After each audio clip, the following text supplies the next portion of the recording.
बिस्मिल्लाहिर्रहमानिर्रहीम। अस्सलाम वालेकुम। सो स्टूडेंट्स, आज हम पढ़ने वाले हैं S and P block elements.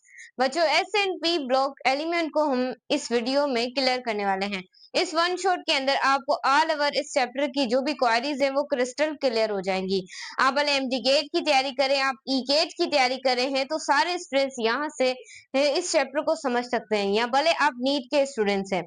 ऐसे के स्टूडेंट्स आप जिस भी बोर्ड से ताल्लुक रखते हैं, आप सिंध से हैं, पंजाब से हैं, केपीके से हैं, बलोचिस्तान से हैं, या फिर इंडिया के स्टूडेंट्स हैं, सारे यहाँ से अपने टॉपिक को क्लियर कर सकते हैं चैप्टर को। क्योंकि आपको पता है कि आपके प्रायोरिटी टेबल के अंदर टोटल एस ब्लॉक होता है, पी ब्लॉक होता है, डी ब्लॉक होता है, एफ ब्लॉक होता है। एस एंड पी को हम एक चैप्टर में डिस्कस करते हैं, फिर डी को हम नेक्स्ट जो ट्रांजिशन एलिमेंट है उसके अंदर हम डिस्कस करते हैं, और एफ को हम पढ़ते नहीं, आप लोगों को पता ही है, क्योंकि हम फॉलो करें आपका पीएमडीसी का सिलेबस, जैसा कि आप सब लोग जानते हैं। जैसे कि हमने बायोलॉजी के 16 चैप्टर आप लोगों के लिए अपलोड किया, प्ले लिस्ट में जाकर देख सकते हैं, कम्प्लीटली बायोलॉजी अपलोड है। उसके बाद हमने आपको फिजिक्स पढ़ाई, फिजिक्स के कम्प्लीटली 16 चैप्टर पढ़ाए। आप जाके टीच दुआ सर्च कर आप फिजिक्स को कम्प्लीटली क्लियर कर सकते हैं। जैसा कि हमने आप लोगों से वादा किया था कि जल्द हम आप लोगों को केमिस्ट्री भी पढ़ा देंगे, और कम्प्लीटली पीएमडीसी में आप मार्क्स को सिक्योर आउट कर सकते हैं। ये मेहनत आप लोगों के लिए चल रही है ताकि आप लोग टॉप कर सकें। अब मुझसे काफी स्टूडेंट्स रिक्वेस्ट कर रहे थे कि मैम हम रिविजन कितनी करें। सो बच्चों, एमडीकेट में अगर आपने सीट को सिक्योर करना है, सो मेरे लेक्चर्स के बाद 3 से 4 बार उस लेक्चर की रिवीजन करनी है, उस चैप्टर की। क्लियर है? जो स्टूडेंट हमारे चैनल पे आए हैं, चैनल को लाजमी सब्सक्राइब करें, वीडियो को लाइक करें, और बेल आइकन को लाजमी प्रेस करना है, ताकि आप लोगों से हमारी कोई भी वीडियो मिस ना हो सके।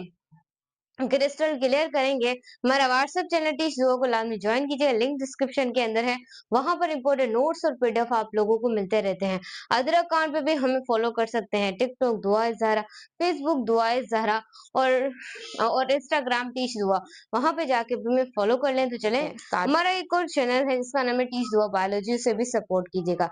तो चले चलते हैं student, S and P block elements को जो भी पीएमडीसी के टॉपिक्स है उन सबको हम रगड़ा लगा देंगे। ऐसा क्लियर करवाऊंगी कि मैं आपको क्या ही बताऊं। इस चैप्टर में से हर साल 4 से 5 एमसीक्यूज आते रहते हैं according to your PMDC syllabus. तो यहाँ पर देखें आप लोग। So S and P block में सबसे पहले तो आपको पता होना चाहिए कि हमारा जो प्यारा सा मुन्ना सा टॉपिक है वो है पीरियोडिक टेबल। पहले you must know what about the periodic table. You know, सब लोग जानते होंगे, आपने क्लास सेकंड ईयर में पढ़ा होगा, लेकिन मैं तो आपको कंप्लीटली एक बेस की तरह पढ़ा रही हूँ। हम बेसिक बेसिक कॉन्सेप्ट भी आप लोगों को साथ साथ बताती रहूंगी। अब याद रखिएगा, जो आपका पीरियोडिक टेबल है, पीरियोडिक टेबल के अंदर एक होता है आप लोगों के पास फर्स्ट ए ग्रुप। एक क्या होता है? फर्स्ट ए ग्रुप होता है पीरियोडिक टेबल के अंदर, और दूसरा जो पीरियोडिक टेबल है उसके अंदर एक ग्रुप होता है जिसका नाम है फर्स्ट बी ग्रुप। अब मैं आपको कंप्लीटली कॉन्सेप्ट बताऊंगी, सही है बच्चों? कॉन्सेप्चुअल बातें करेंगे कि जो फर्स्ट ए ग्रुप है वो उसमें कौन से एलिमेंट्स आते हैं, और जो आपका सेकंड बी ग्रुप है उसमें कौन से एलिमेंट्स आते हैं, क्योंकि पीरियोडिक टेबल के अंदर यही दो ग्रुप्स पाए जाते हैं, एक फर्स्ट ए ग्रुप और दूसरा आपके पास क्या है? फर्स्ट बी ग्रुप है। क्लियरली तरीके से पढ़ेंगे, कोई चीज यहाँ से मिस नहीं करनी। आपका सेकेंड ईयर क्लास के अंदर ये पहला चैप्टर है जिसका नाम है representative elements. Chemistry of representative elements आपने पढ़ा होगा, और सेकंड जो चैप्टर है वो है ट्रांजिशन एलिमेंट्स के बारे में। सो ये बिल्कुल वही चैप्टर है आप लोगों का, लेकिन पीएमजीसी में जो टॉपिक है हम सिर्फ उसको ही देखने चलेंगे, फालतू इक्वेशंस हमें करने की कोई जरूरत नहीं है। अब देखिए, first A group, first A group के अंदर कौन से एलिमेंट आते हैं? फर्स्ट बी ग्रुप के अंदर मैं आपको बता देती हूँ। फर्स्ट ए ग्रुप के अंदर आप लोगों के पास आते हैं रिप्रेजेंटेटिव एलिमेंट्स। कौन से एलिमेंट्स आते हैं? Representative elements. उसके बाद आता है फर्स्ट बी ग्रुप, और फर्स्ट बी ग्रुप के अंदर आपके क्या आते हैं? ट्रांजिशनल ट्रांजिशनल एलिमेंट्स आते हैं। क्लियर है मेरे बच्चे? सो ये चीज आपने याद रखनी है, कॉन्सेप्चुअल है। मैं जो चीजें लिखवा रही हूँ ना, इसके बाहर आपका कोई सवाल नहीं आएगा, क्योंकि मैं सारे बेसिक कॉन्सेप्ट बुक से पढ़कर अलग अलग जो आपकी सिंधे फेडरल है, नीट भी पढ़ती हूँ, ताकि कोई कॉन्सेप्ट ना रह जाए आप लोगों का। सो ध्यान में इस चीज को रखिएगा, क्योंकि हम जब आपको बायोलॉजी पढ़ा रहे थे तब हम केमिस्ट्री की भी वीडियो साथ साथ बना रहे थे, ताकि आपको जल्द मिल सके, क्योंकि फिर बाद में हमारे पास इतना टाइम नहीं होता ना। तो यहाँ पर देखिएगा, एक होता है फर्स्ट ए ग्रुप और जो दूसरा क्या होता है, फर्स्ट बी ग्रुप होता है। अब जो फर्स्ट ए ग्रुप के आप लोगों के पास कितने होते हैं, एक आपके पास याद रखिएगा, एक फर्स्ट ए ग्रुप होता है, एक सेकेंड ए ग्रुप होता है, थर्ड, यानी कि टोटल फर्स्ट ए ग्रुप के अंदर कितने ग्रुप आते हैं, 8 ग्रुप आते हैं। फर्स्ट ए से लेकर 8 ग्रुप आते हैं किसके अंदर, यहाँ पर 8A ग्रुप तक है आपके क्या, रिप्रेजेंटेटिव एलिमेंट्स, इसके 8 ग्रुप हैं। और ऐसे ही हम ट्रांजिशन एलिमेंट्स की बात करें तो ट्रांजिशन एलिमेंट भी अपने फर्स्ट बी ग्रुप से लेकर कहाँ है, 8B ग्रुप तक है। ये हम ट्रांजिशन एलिमेंट के अंदर क्या करेंगे, नेक्स्ट जो हमारा चैप्टर है ट्रांजिशन एलिमेंट, उसके अंदर पढ़ेंगे। सही। अब देखें, जो फर्स्ट ए से लेकर 8A तक ग्रुप है, उसके अंदर आपके प्रोडक्ट टेबल के अंदर 4 ब्लॉक पाए जाते हैं।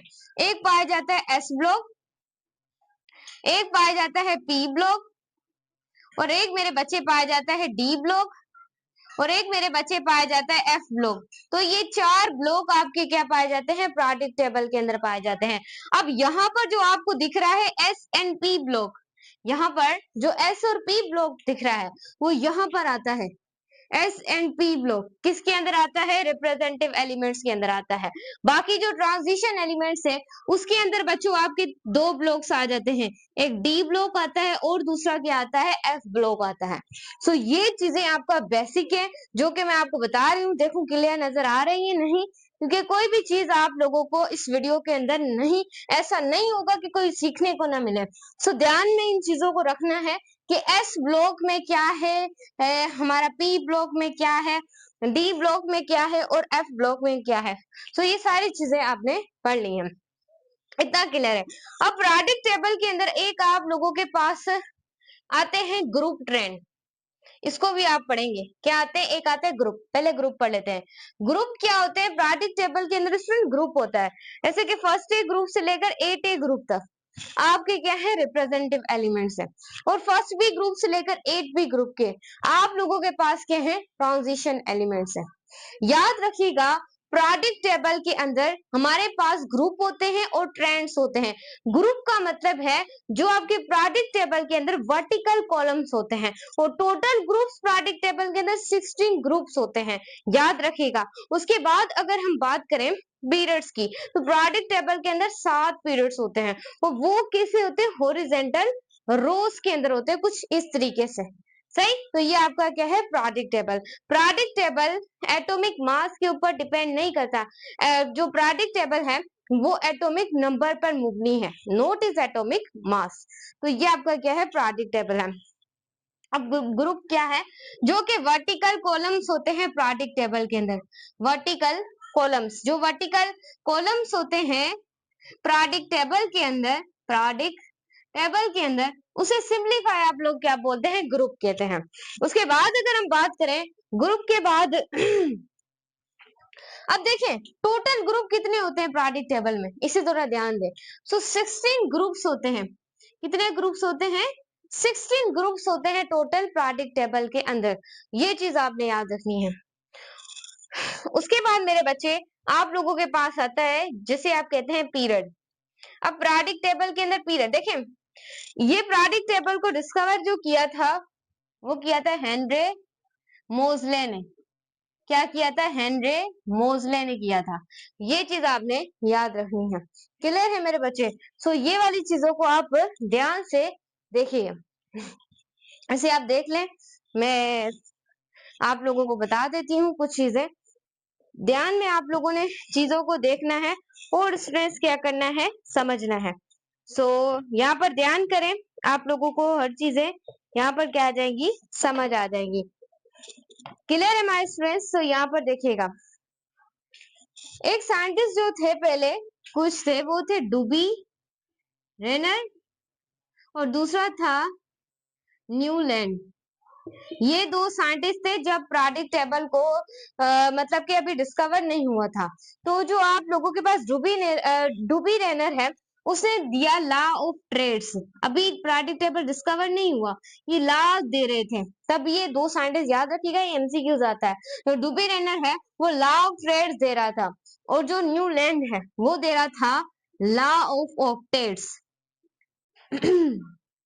तो ये दो साइंटिस्ट को आपने छाप लेना है, स्क्रीनशॉट ले लें, क्योंकि ये अभी मिट जाएगा। ये इंपॉर्टेंट चीज है, इस वजह से मैं ये लिखवा रही हूँ आप लोगों को। मैं डस्टर ढूंढने गई थी ताकि स्टूडेंट डस्टर मिल जाए तो हम जल्दी जल्दी कॉन्सेप्ट को क्लियर कर सके। सही है। अब पीरियोडिक टेबल के अंदर मेरे बच्चे पीरियड्स क्या होते हैं? पीरियोडिक टेबल के अंदर पीरियड्स हॉरिजॉन्टल रोज होती हैं, और टोटल पीरियड्स जो पीरियोडिक टेबल के अंदर होते हैं वो 7 पीरियड्स होते हैं। ये चीज आपने याद रखनी है। और पीरियोडिक टेबल किसके ऊपर डिपेंडेंट है? Atomic number. एटॉमिक नंबर से हमने पीरियोडिक टेबल को डिस्कवर किया है। अब यहाँ पर देखें, जो कि हॉरिजॉन्टल जो रोज होती हैं मेरे स्टूडेंट्स पीरियोडिक टेबल के अंदर, किसके अंदर? पीरियोडिक टेबल के अंदर, उसे सिंप्लीफाई आप क्या बोलते हैं? पीरियड कहते हैं। टोटल पीरियड्स कितने होते हैं पीरियोडिक टेबल में? आपको पता होगा कि टोटल आप लोगों के पास पीरियड्स कितने होते हैं? 7 पीरियड्स होते हैं। किसमें? पीरियोडिक टेबल के अंदर। इतना तुम्हें क्लियर हो गया? आई होप इतना तुम्हें क्लियर हो। ध्यान में रखिएगा, हर एक बात को आपने ध्यान में रखना है। सो ये जितनी भी मैंने बातें लिखी हैं ये कॉन्सेप्चुअली लिखी हैं। अब कुछ और कॉन्सेप्ट पढ़ लें। जो आपके पास होता है ग्रुप ट्रेंड, बार बार हम हर जो प्रॉपर्टी है उसके ग्रुप ट्रेंड पढ़ेंगे। तो ग्रुप ट्रेंड के बारे में थोड़ा आप लोगों को पता होना चाहिए। सर ग्रुप ट्रेंड क्या होता है, किसी को पता है? मैम, जो पीरियोडिक टेबल के अंदर जो ग्रुप ट्रेंड होता है वो हम उसे कहते हैं कि पीरियोडिक टेबल के अंदर जो ग्रेजुअली चेंज आता है प्रॉपर्टीज में, टॉप टू बॉटम या लेफ्ट टू राइट, उसे सिंप्लीफाई आप लोग क्या बोलते हैं? ग्रुप ट्रेंड कहते हैं। ग्रुप ट्रेंड पीरियोडिक टेबल के अंदर ग्रेजुअली चेंज आ जाए प्रॉपर्टीज में, टॉप टू बॉटम या left to right, this is how what group trend.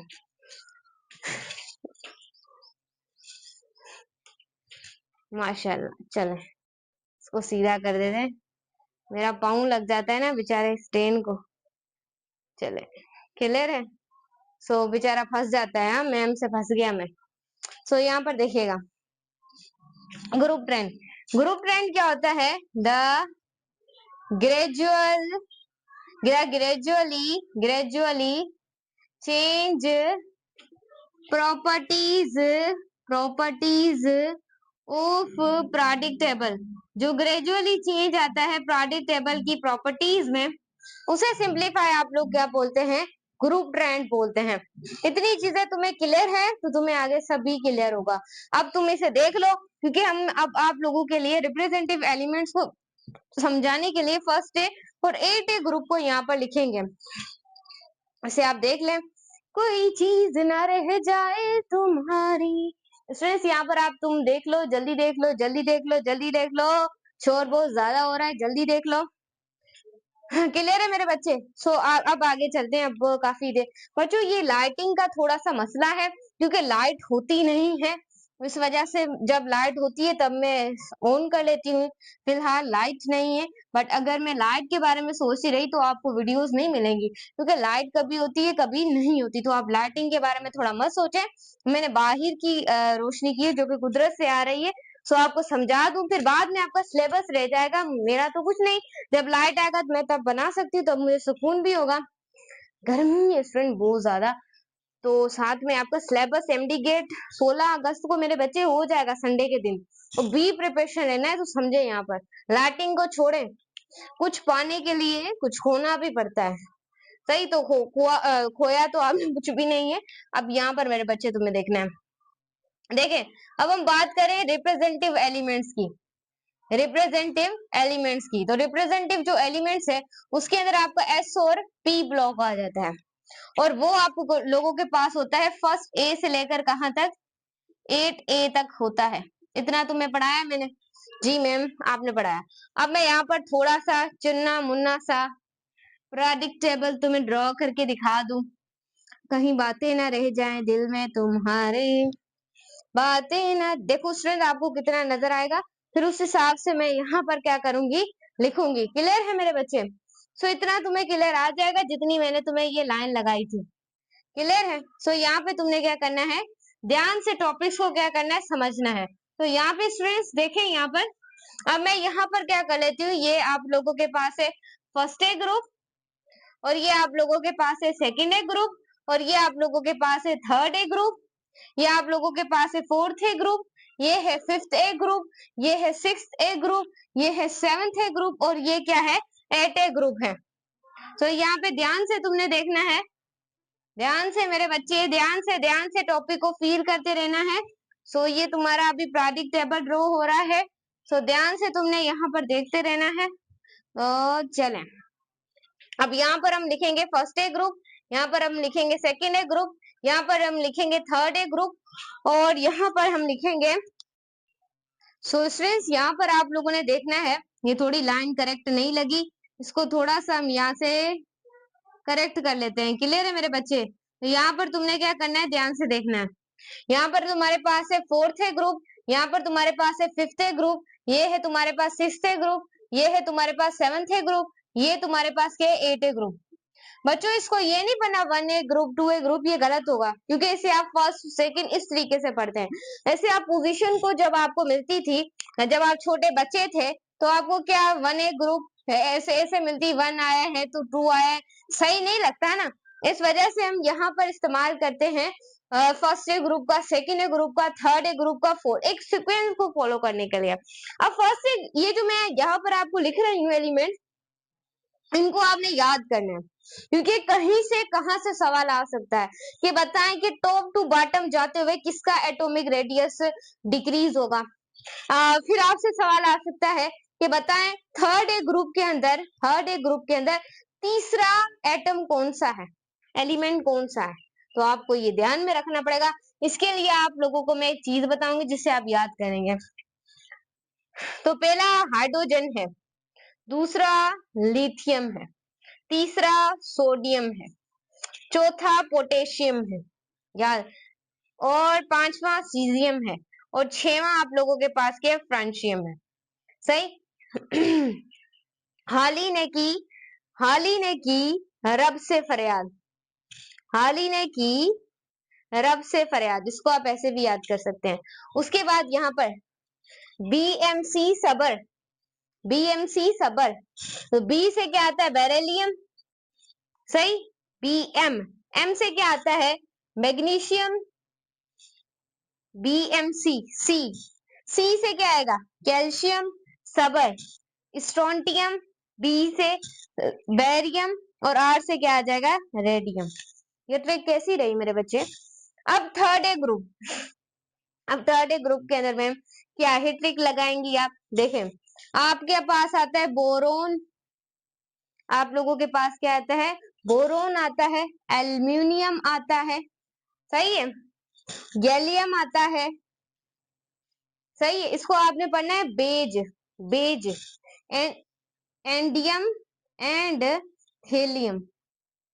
सही? ये आते हैं थर्ड ए ग्रुप के अंदर एलिमेंट। अब फोर्थ ए ग्रुप को आप कार्बन फैमिली भी कहते हैं। कार्बन आता है, सल्फर आता है, उसके बाद आप लोगों के पास आता है जर्मेनियम आता है, और जर्मेनियम के बाद आप लोगों के पास आता है सोस्ट्रेस। यहाँ पर हमारे पास आएगा टिन, और फिर हमारे पास क्या आएगा, लीड आएगा, टिन और लीड। सही है? इसको तुमने ऐसे याद रखना है, CSgSl, इसको ऐसे याद करें, ये तुम्हें याद करना पड़ेगा, अब जैसे भी याद करो। अब फिफ्थ ग्रुप को आप नाइट्रोजन फैमिली कहते हो, सो इसको भी तुमने ध्यान से समझना है। पहला आप लोगों के पास क्या आएगा, नाइट्रोजन आएगा, दूसरा तुम्हारे पास क्या आएगा, यहाँ पर नाइट्रोजन, ध्यान में रखिएगा। सो स्टूडेंट्स फिर आप लोगों के पास क्या आएगा, पोलेनियम आएगा। क्लियर है? उसके बाद आप लोगों के पास है सेवेंथ ए ग्रुप। अब सेवेंथ ए ग्रुप को आपको पता है हेलोजन फैमिली होती है, fluorine, chlorine, bromine, iodine and arsenic. सही है? सो ये चीज तुमने याद रखनी है। सो यहाँ पर आप लिख लें एस्टिटिन, यहाँ पर क्या आएगा, एस्ट्रीटिन आएगा। क्लियर है। अब 8A ग्रुप तो वैसे भी नोबल फैमिली होती है, नोबल फैमिली आप लोग के लें, या फिर आप इसे इनर्ट गैसेस के लें, इनर्ट गैसेस। और आपको पता है कि ये क्या होती हैं, स्टेबल होती हैं। ये क्या होती हैं, स्टेबल होती हैं। सही है। अब इसके अंदर 8A ग्रुप के अंदर आपको पता है कौन कौन सी गैसेस आएंगी, नोबल गैसेस। आपको पता ही होगा, हीलियम आता है, न्योन आता है, आर्गन आता है, क्रिप्टॉन आता है, जीनोन आता है एंड रेडोन आता है। इसको आप अच्छे तरीके से जानते होंगे। अब जो यहाँ पर नाम यूज होते हैं वो नामों को आपने ध्यान में रखना है, इसको आप याद कर लें। आप लोगों को काफी चीजें मिलती है याद करने की, पर इसको आप जैसे भी करके, ये जो 3 टेबल है इसकी तो मैंने आपको ट्रिक बता दी है। सही है। अब यहाँ पर जो फर्स्ट ए और जो सेकेंड ए ग्रुप है, फर्स्ट ए को आप कहते हैं अल्कलाइन मेटल। क्या बोलते हैं, अल्कलाइन मेटल। उसके बाद सेकेंड ए ग्रुप को मैं यहाँ पर इसके नाम लिख देती हूँ, और सेकेंड ए ग्रुप को आप लोग क्या बोलते हैं, अल्कलाइन अर्थ मेटल। क्या बोलते हैं, अल्कलाइन अर्थ मेटल। उसके बाद आप लोगों के पास आता है थर्ड ए ग्रुप। क्या आता है, third A group. Third A group को आप कहते हैं बोरोन फैमिली। क्या बोलते हैं, बोरोन फैमिली। उसके बाद आप लोगों के पास आता है fourth A group. Fourth A group को आप लोग बोलते हैं नाइट्रोजन फैमिली। क्या बोलते हैं, नाइट्रोजन फैमिली कहते हैं। उसके बाद आप लोगों के पास आता है फिफ्थ ए ग्रुप। फिफ्थ ए ग्रुप को आप कहते हैं कार्बन फैमिली। क्या बोलते हैं, कार्बन फैमिली। उसके बाद आप लोगों के पास आता है six A group. Six A group को आप कहते हैं ऑक्सीजन फैमिली। उसके बाद आता है सेवेंथ ए ग्रुप, इसको आप कहते हैं हेलोजीन्स, हेलोजीन फैमिली। उसके बाद नोबल फैमिली, इनर्ट गैसेस, ये तो तुम्हें मैंने बता ही दिया। क्लियर है। सो यहाँ पर तुमने देखते जाना है हर एक चीज को। यानी अगर फर्स्ट ए ग्रुप होगा तुम उसे अल्कलाइन मेटल कहोगे, सेकेंड ए ग्रुप को तुम अल्कलाइन अर्थ मेटल कहते हो, थर्ड ए ग्रुप को तुम बोरोन फैमिली कहते हो, फोर्थ ए ग्रुप को कार्बन फैमिली, फिफ्थ ए ग्रुप को nitrogen family, six A group को oxygen family, seventh A group को हेलोजेंस, और एट ए ग्रुप को आप नेबल गैसेस, इनर्ट गैसेस। और ये पता है आपको क्या होती है, स्टेबल होती है।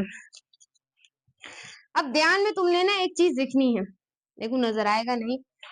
सो ये चीज तुमने ध्यान में रखनी है। एक बार मैं तुम्हें ये पढ़ के भी सुना दूंगी ताकि तुम्हारे कॉन्सेप्ट क्या हो जाए, क्लियर हो जाए। अब यहाँ पर तुमने कुछ चीजों के बारे में देखना है, आई होप यहाँ पर तुम्हें नजर आए। जी हाँ।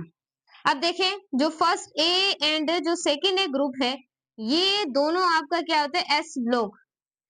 इनकी जो इलेक्ट्रॉनिक कॉन्फ़िगरेशन आती है, जिसकी इलेक्ट्रॉनिक कॉन्फ़िगरेशन एस ब्लॉक पर आकर एंड होती है, वो जो आपका पीरियोडिक टेबल के अंदर first A and second A group के अंदर क्या आता है, एस ब्लॉक। अगर एस ब्लॉक पे आके इलेक्ट्रॉनिक कॉन्फ़िगरेशन खत्म हो तो याद रखिएगा वो फर्स्ट ए या सेकेंड ए ग्रुप होगा। और आपकी से थर्ड ए से लेकर जो 8A तक ग्रुप है, याद रखिएगा वो आपको कौन सा ब्लॉक है, वो आप लोगों के पास क्या है, पी ब्लॉक है। क्या है, पी ब्लॉक है। फर्स्ट ए से लेकर सेकेंड ए ग्रुप आपका एस ब्लॉक है। उसके बाद थर्ड ए से लेकर 8A ग्रुप आपका पी ब्लॉक है। जब आपकी इलेक्ट्रॉनिक कॉन्फ़िगरेशन पी ब्लॉक पर आकर एंड हो तो या तो वो एलिमेंट थर्ड ए ग्रुप का से लेकर 8A ग्रुप तक हो सकता है। उसके बाद अगर आपकी इलेक्ट्रॉनिक कॉन्फ़िगरेशन आकर एस ब्लॉक पर एंड होती है, इसका मतलब है कि वो फर्स्ट ए या फिर सेकेंड ए ग्रुप का मेंबर है। अब फर्स्ट ए के ग्रुप के अंदर मैं आपको नाम बता देती हूँ। पहला आता है हाइड्रोजन। हाइड्रोजन देखें इसको कहीं भी जगह हम फेंक देते हैं, पर ज्यादा से ज्यादा हम इसे फर्स्ट ए ग्रुप के अंदर रखते हैं। सबसे पहले हाइड्रोजन, ये लिथियम, ये सोडियम, ये पोटेशियम, ये सीजियम, ये francium. Second A group beryllium, magnesium, calcium, strontium, barium and radium. Third A group के boron, aluminium, gallium, indium, thallium. उसके बाद है fourth A group, carbon, sulphur, sorry carbon, हाँ sulphur, germanium, tin and lead.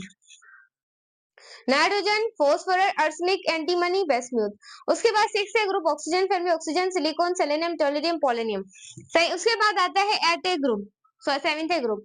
Seventh A group के अंदर fluorine, chlorine, bromine, iodine and and ये आप लोगों के पास क्या है, एट्रेंसिंग। उसके बाद आप लोगों के पास क्या है, ये eight helium, neon, argon, krypton, xenon, radon. सही है। सो ये चीज तुमने क्या करनी है, याद रखनी है। सो ये तुम्हें आई होप इसका रिव्यू हो गया हो कि ये चीजें क्या है। सही है। सो इसे तुम नोट कर लो। मैं थोड़ा सा साइड में हट जाती हूँ। इसके बाद स्टूडेंट्स हम प्रॉपर्टीज को स्टार्ट करेंगे जो कि बहुत ज्यादा धूम मचाती हैं एसएनपी ब्लॉक के अंदर। तो चले उसको हम यहाँ से क्या कर लेते हैं, देख लेते हैं। ये चीजें तुमने नोट कर ली होंगी। ओ हाय आई होम। अब देखो स्टूडेंट, ट्रांजिशन एलिमेंट्स की अगर थोड़ी बात कर ले ना, ट्रांजिशन एलिमेंट्स की थोड़ी सी चुन्नी मुन्नी सी बात करेंगे, क्योंकि आज के जो लेक्चर है उसे थोड़ा सा बड़ा जो है वो ज्यादा नहीं करेंगे। बस कॉन्सेप्चुअल बातें यहाँ पर हम लोग क्या करें हैं, डिस्कस करें। सही है। अब चैप्टर का नाम लिखकर हम क्या करेंगे, तो इसको हम यहाँ से मिटा देते हैं। पता तो तुम्हें लग ही गया होगा। अब यहाँ पर स्टूडेंट मोटा मोटा कॉन्सेप्ट तुम देखोगे। मैम कौन सा मोटा मोटा कॉन्सेप्ट देखेंगे, तो यहाँ पर देखें। अब तुम्हारा डी और जो एफ ब्लॉक है वो किसके अंदर आता है मैम, ट्रांजिशन एलिमेंट्स के अंदर मैम ये चीज आती है। बिल्कुल बच्चे ऐसे ही है। मैंने तुम्हें बोला नहीं है। अब देखो एफ ब्लॉक है ना, वहां पर हम पढ़ते नहीं है, फिर वहां पर दो सीरीज आती है, एक लेंथेनाइड सीरीज और इसमें एक हमारे पास होती है एक्टिनाइड सीरीज। तो ये दो तरह की सीरीज होती हैं डी ब्लॉक में, इसको हम पढ़ते नहीं। और डी ब्लॉक को आप पढ़ते हैं तो यही तो आप लोगों के पास क्या होते हैं, ट्रांजिशनल एलिमेंट्स इसके अंदर आप लोग पढ़ते हैं। ये चीज तुम्हें क्लियर है। अब फर्स्ट ग्रुप की कॉन्फ़िगरेशन NH2, फिर सेकेंड ग्रुप की तुम ले लो NH2, सही, साथ में S-1। इस तरीके से आप करते हैं कॉन्फ़िगरेशंस को। सो ये चीज तुमने याद रखनी है। क्लियर है। सो ये चीज तुम्हें थोड़ी सी मुझे मैंने चाहा कि ये तुम्हें बता दी जाए, क्योंकि ये है कॉन्सेप्चुअल। अब मैं थोड़ा सा पानी पी लूं, फिर हम आगे चलते हैं। अब स्टूडेंट्स यहाँ पर तुमने देखना है, अब हम पढ़ने वाले हैं प्रॉपर्टीज जो पीरियोडिक टेबल की सारों को आज हलवा करेंगे। पहला तुम्हारे पास आता है atomic radius. Atomic, you must know what about the atomic radius. सारे स्टूडेंट्स यहाँ पर एटॉमिक रेडियस के बारे में तो जानते होंगे, ये तुमने फिजिक्स के अंदर पढ़ा होगा। एटॉमिक स्ट्रक्चर जो था तुम्हें मैंने पढ़ाया था, उसके अंदर तुमने पढ़ा होगा कि what about the atomic radius. Atomic radius होता क्या है। क्या मैम कोई चीज बता रही है, जी हाँ। अब एटॉमिक रेडियस एक तरह का फासला होता है, एक तरह का डिस्टेंस होता है। कैसा फासला, कैसा डिस्टेंस, न्यूक्लियस से लेकर लास्ट शेल ऑफ इलेक्ट्रॉन का जो फासला होता है उसे सिंप्लीफाई तुम लोग क्या बोलते हो, एटॉमिक रेडियस कहते हो। अब एटॉमिक रेडियस मैम होता क्या है, तो यहाँ पर तुमने सुनना है। सो ये क्या होता है, इट इज अ डिस्टेंस। ये क्या होता है, फासला होता है, डिस्टेंस होता है। कहाँ का डिस्टेंस होता है मैम, कहाँ का, तो ये डिस्टेंस होगा ना, जी हाँ। ये फासला होता है न्यूक्लियस से लेकर लास्ट शेल ऑफ इलेक्ट्रॉन। उसे सिंप्लीफाई आप लोग क्या बोलते हैं, last shell of an atom भी कह सकते हैं, last shell of an atom. उसे सिंप्लीफाई आप लोग क्या बोलते हैं, इस कार्ड एटॉमिक रेडियस। उसे ही तो आप क्या बोलते हैं, एटॉमिक रेडियस कहते हैं। कि एक तरह का फासला होता है न्यूक्लियस से लेकर लास्ट शेल ऑफ एटम का। अब देखिए स्टूडेंट्स, ये एक एटम है और एटम की क्या होती है, एटम का न्यूक्लियस है जो पॉजिटिव चार्ज, इसके अंदर प्रोटॉन होंगे और क्या होंगे, न्यूट्रॉन होंगे। और एटम के गिर्द क्या मौजूद होते हैं, शेल्स मौजूद होते हैं, आपको पता है। नंबर ऑफ शेल्स एटम के गिर्द क्या होते हैं, मौजूद होते हैं। अब ये बात करा है कि फासला, एटॉमिक रेडियस क्या होता है, एक तरह का फासला होता है न्यूक्लियस से लेकर, ये न्यूक्लियस है, this is your nucleus. Nucleus से लेकर, देखें, न्यूक्लियस से लेकर लास्ट शेल ऑफ इलेक्ट्रॉन का जो डिस्टेंस होता है, फासला होता है, इसे ही तो तुम क्या बोलते हो, एटॉमिक रेडियस कहते हो। देखें, दिस इज द इलेक्ट्रॉन्स, जितने भी लास्ट शेल के अंदर इलेक्ट्रॉन्स हैं, ये देखें इलेक्ट्रॉन्स हैं। न्यूक्लियस से लेकर लास्ट शेल ऑफ इलेक्ट्रॉन का जो फासला होता है एटम के, उसे सिंपलीफाई आप लोग क्या बोलते हैं, एटॉमिक रेडियस कहते हैं। फिर से देख लें, न्यूक्लियस से लेकर लास्ट शेल ऑफ एटम का जो फासला होता है उसे सिंपलीफाई एटॉमिक रेडियस कहते हो। इतना तुम्हें मोटा मोटा कॉन्सेप्ट क्लियर हुआ मैम, मोटा मोटा कॉन्सेप्ट क्लियर हो गया। अब यहाँ पर तुम एक चीज पढ़ोगे जो मैं तुम्हें बाद में बताती हूँ, अभी बताना सही नहीं रहेगा, पहले इसकी थोड़ी सी प्रॉपर्टीज को पढ़ लेते हैं, जो कि इंडिकेट एक्सपेरिटीज को पता होना चाहिए, चाहिए तुम्हें पता होना चाहिए। अब स्टूडेंट्स यहाँ पर देखें, ये एटॉमिक रेडियस हो गया, इसको तुम समझे मैम? जी हाँ, हम समझे। अब एटॉमिक रेडियस के अंदर तुम्हें कुछ बातों का इल्म होना चाहिए। जी मैम, इल्म होना चाहिए। अब याद रखिएगा, इसमें तुम एक चीज पढ़ते हो जिसका नाम है ट्रेंड्स। इसमें तुम इंपॉर्टेंस क्या पढ़ते हो? ट्रेंड्स पढ़ते हो। जब भी तुम पीरियोडिक टेबल के अंदर टॉप से बॉटम जाओगे, टॉप से बॉटम जाओगे, तो तुम्हारा एटॉमिक रेडियस क्या होगा? इंक्रीज होगा। क्यों इंक्रीज होगा? क्यों इंक्रीज होगा ma'am? What about the increasing? इस वजह से इंक्रीज होगा क्योंकि नंबर ऑफ शेल्स बढ़ेंगे। जितने ज्यादा नंबर ऑफ शेल्स होंगे उतना ज्यादा स्ट्रेंथ आप लोगों का क्या होगा? एटॉमिक रेडियस होगा। और जितने कम नंबर ऑफ शेल्स होंगे उतना कम आप लोगों का क्या होगा? एटॉमिक रेडियस होगा। सो पीरियोडिक टेबल में जैसे ही आप टॉप से बॉटम जाते हैं तो आपका एटॉमिक रेडियस वहां पर क्या होता है? इंक्रीज होता है। और एटॉमिक रेडियस के इंक्रीज होने से मैम क्या इंक्रीज होता है? याद रखें, यू मस्ट नो, आप लोग इसके बारे में जानते होंगे कि नंबर ऑफ शेल्स इंक्रीज होते हैं, और नंबर ऑफ शेल्स के इंक्रीज होने से आपका एटॉमिक रेडियस क्या हो जाता है? इंक्रीज होता है। तो यहाँ पर तुमने ध्यान में रखना है कि जब भी हम पीरियोडिक टेबल में टॉप से बॉटम जाएंगे तो याद रखिएगा एटॉमिक रेडियस क्या होगा? इंक्रीज होगा। और एटॉमिक रेडियस के इंक्रीज होने से, इंक्रीज क्यों होगा? क्योंकि number of shells are increases, number of shells increases होंगे, और नंबर ऑफ शेल्स के इंक्रीज होने से पीरियोडिक टेबल में टॉप से बॉटम जाने से आप लोगों का एटॉमिक रेडियस क्या होता है? इंक्रीज होता है, क्योंकि नंबर ऑफ शेल्स, और नंबर ऑफ शेल्स बढ़ने से आपका शील्डिंग इफेक्ट भी क्या होता है? इंक्रीज होता है। You must know what about the shielding effect. तो शील्डिंग इफेक्ट क्या होती है? It is a force of attraction. ये क्या होती है? फोर्स ऑफ अट्रैक्शन होती है। किसकी वजह से होती है? इनर्ट इलेक्ट्रॉन की वजह से। Inert electron of valence shell. Valence shell, ये तुमने सुना है या नहीं? मेरे मुंह से सुन रहे हो तुम? तो यहाँ पर तुम देखो, शील्डिंग इफेक्ट क्यों इंक्रीज हुआ?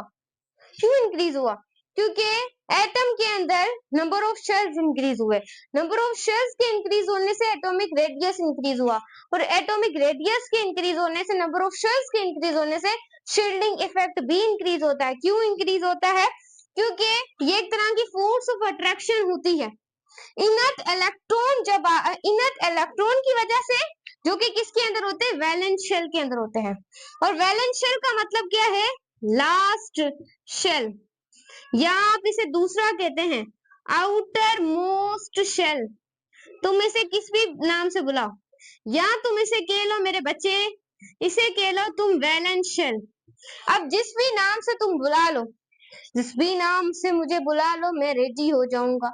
तो इस तरीके की कोई बात नहीं है। तो ये देखें, large shell, outermost shell या वैलेंस शेल, जिस भी नाम से तुम इसे बुला लो, ये क्या होती है? याद रखिएगा, शील्डिंग इफेक्ट एक फोर्स ऑफ अट्रैक्शन होती है बिटवीन किसके? बिटवीन आउटर मोस्ट शेल के बिटवीन फोर्स ऑफ अट्रैक्शन। इसे सिंपलीफाई आप लोग बोलते हैं शील्डिंग इफेक्ट। शील्डिंग इफेक्ट क्या है? It is a force of attraction between valence shell of an atom, this is called shielding effect. इतना तुम्हें क्लियर हुआ? नहीं नहीं मैम, क्लियर हो गया। अब ये चीज मैं यहाँ से मिटा दूंगी।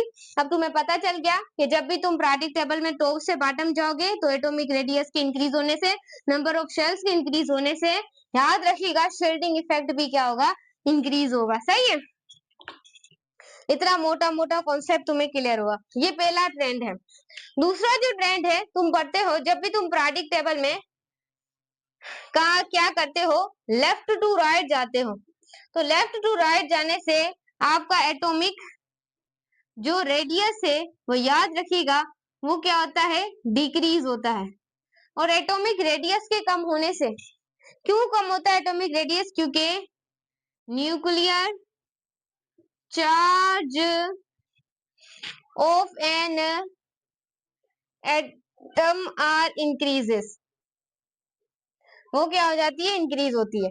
जब भी तुम पीरियोडिक टेबल के अंदर स्टूडेंट्स लेफ्ट से राइट जाओगे, तुम्हारा एटॉमिक रेडियस क्या होगा, कम होगा। एटॉमिक रेडियस क्यों कम होगा, इस वजह से कम होगा क्योंकि तुम्हारी न्यूक्लियर चार्ज जो एटम की है वो इंक्रीज हो जाएगी, और न्यूक्लियर चार्ज के बढ़ने से एटॉमिक रेडियस क्या होता है, डिक्रीज होता है। ये सवाल अक्सर एमडी गेट के अंदर आता है। जब भी पीरियोडिक टेबल के अंदर तुम लेफ्ट टू राइट जाओगे, atomic radius are increase, decrease, both या नन, याद रखिएगा डिक्रीज होता है लेफ्ट टू राइट। अगर तुम पीरियोडिक टेबल में टॉप से बॉटम जाओगे तो एटॉमिक रेडियस इंक्रीज होता है क्योंकि नंबर ऑफ शेल्स इंक्रीज होते हैं, शील्डिंग इफेक्ट इंक्रीज होता है। सो ये चीज तुमने याद रखनी है। सो ये क्या है, ट्रेंड्स है। आई होप तुम्हें क्लियर नजर आ रहा हो, तो नीचे भी हम थोड़ा सा लिख देते हैं। अब स्टूडेंट्स याद रखिएगा, अगर हम इसकी मैथमेटिकली रिप्रेजेंटेशन करना चाहें, तो तुम कैसे करोगे, याद रखिएगा एटॉमिक रेडियस जो होता है वो डायरेक्टली प्रोपोर्शनल होता है। किसके डायरेक्टली प्रोपोर्शनल, आप ऐसे भी लिख सकते हो रेडियस, इस तरीके से भी लिख सकते हो एटॉमिक रेडियस, और डायरेक्टली प्रोपोर्शन होता है नंबर ऑफ शेल के साथ, और एटॉमिक रेडियस इनवर्सली प्रोपोर्शन होता है न्यूक्लियर चार्ज के।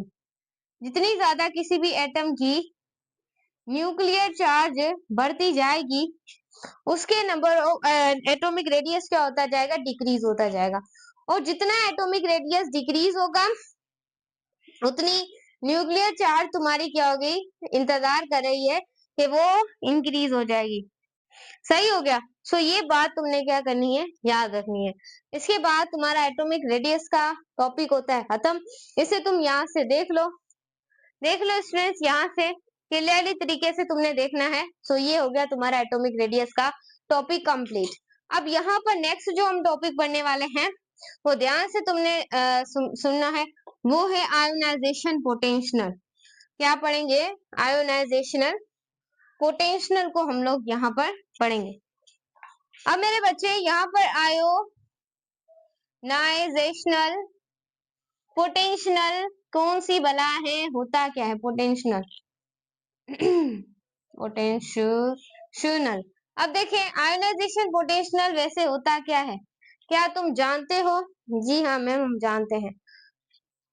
बच्चों आयोनाइजेशन पोटेंशियल याद रखिएगा ये होता क्या होता है, मतलब कि होता क्या है बच्चों, याद रखिएगा ये एक एटम की एबिलिटी होती है, या आप ऐसे भी कह सकते हैं कि ये अमाउंट ऑफ एनर्जी होती है जो कि रिक्वायर्ड होती है रिमूव करना इलेक्ट्रॉन को।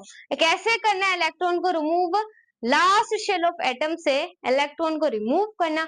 सो ऐसी एनर्जी को आप लोग कहते हैं आयोनाइजेशन पोटेंशियल। आयोनाइजेशन पोटेंशियल याद रखिएगा एक अमाउंट ऑफ एनर्जी होती है जो कि तब हम रिक्वायर्ड करते हैं जब हमें किसी भी एटम के लास्ट शेल से इलेक्ट्रॉन को बाहर निकालना हो। तो this is called ionization potential. Ionization potential क्या होता है, is a amount of energy होती है विच इज रिक्वायर्ड, जो कि रिक्वायर्ड होती है रिमूव करना इलेक्ट्रॉन को valence shell of an atom से। उसे सिंप्लीफाई हम लोग क्या बोलते हैं, आयोनाइजेशन पोटेंशियल, जिसे हम आईपी कहते हैं। इतना मोटा मोटा कॉन्सेप्ट तुम्हें क्लियर हो गया होगा। आयोनाइजेशन पोटेंशियल एक एनर्जी की अमाउंट होती है, वो तभी रिक्वायर्ड होती है जब हमें लास्ट शेल ऑफ एटम यानी कि वैलेंस शेल ऑफ एटम से इलेक्ट्रॉन को रिमूव करना हो। तो आईपी की एग्जाम्पल को जब हम क्लियर करेंगे तो तुम्हें हर चीज यहाँ पर क्लियर हो जाएगी। अब तुम एग्जाम्पल के अंदर यहाँ पर क्या करोगे, अब मैग्नीशियम है फॉर एग्जाम्पल, सही, इसके अंदर हमने एक इलेक्ट्रॉन को क्या करवा दिया, ऐड करवा दिया, तो ये मैग्नीशियम आयन बन गई, क्योंकि एक इलेक्ट्रॉन को हमने ऐड करवा दिया एनर्जी को देकर, यानी कि फॉर एग्जाम्पल हीट एनर्जी को देकर तुमने एक इलेक्ट्रॉन को ऐड करवा लिया। अगर Na की बात करें, Na, तो Na पहले न्यूट्रल था, इसके अंदर तुमने एक इलेक्ट्रॉन को ऐड करा दिया, तो ये सोडियम आयन बन गया, तुमने इसको क्या दी, हीट एनर्जी दी। इतना तुम्हें क्लियर हो गया, एग्जाम्पल तुमने क्लियर कर लिया। अगर तुम अब आईपी के ट्रेंड्स को देखना चाहो, अब ट्रेंड्स में तुम क्या लिखोगे, ये चीज तुम देखोगे। अब अगर आईपी की अगर हम ट्रेंड्स की तरफ जाएं, तुम क्या ही बात करती हैं, ट्रेंड्स के अंदर ऐसा क्या होगा, जी हाँ, जब आप पीरियोडिक टेबल के अंदर टॉप से